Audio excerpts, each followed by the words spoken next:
A program meant to rehabilitate certain teens who get arrested in Travis County didn't work as intended for one of the participants. And while the program was mostly successful, KXAN's Brianna Hollis digs into the complexities of the Travis County Transformation Project as she explores the imprints of crime in our communities. Bree.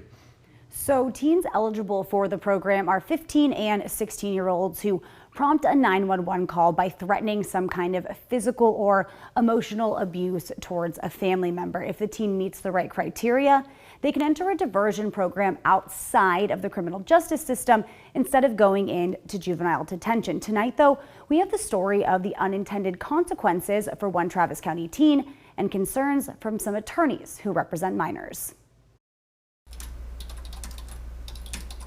It's October 30th, one day after airing my first crime imprints report about the Travis County Transformation Project. The Juvenile Public Defender's Office saw it and sent concerns about how the program is being run. The pilot started about a year ago. Our coverage addressed the need for more diversion programs for teens and how intervening early can help keep them out of the adult criminal justice system. The district attorney's office shared this letter from the aunt of one of the teens who participated. The letter touted the program's effectiveness, painting this case as a success story.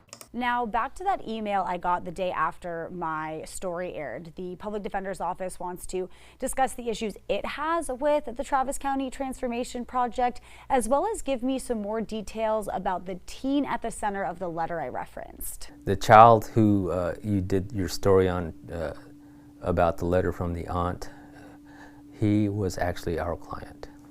He was arrested after having participated in the Transformation Project, and he's given us permission to share his story.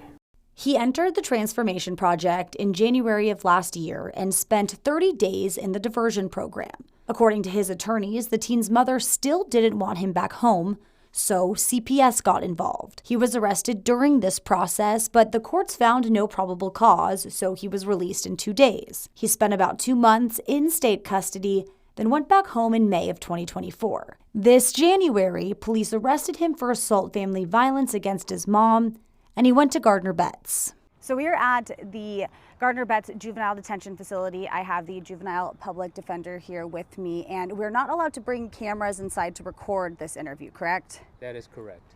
So I will be taking notes on that interview, and we'll let you know how it goes afterwards.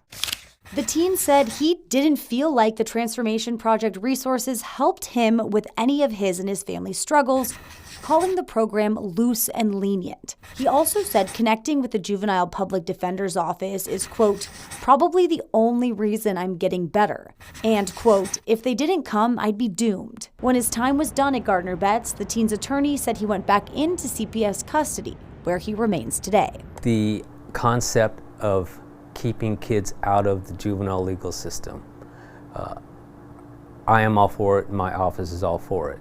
I believe that the way the concept has been executed is flawed. Castaneda says his biggest concern is that the Travis County Transformation Project doesn't have a specific person assigned to represent each child. Then the child needs a voice, needs an advocate to both guide, counsel, and fight for the child if the child is being treated unfairly. There is no such advocate for the child in the Transformation Project system. He thinks this speaks to the greater complexities of the juvenile justice system, finding the right balance with rehabilitating minors whose brains aren't fully developed and who don't know how to seek out resources they need or ask for the right help. Nobody is the worst thing that they've ever done, and so I want to make sure that these children have voices.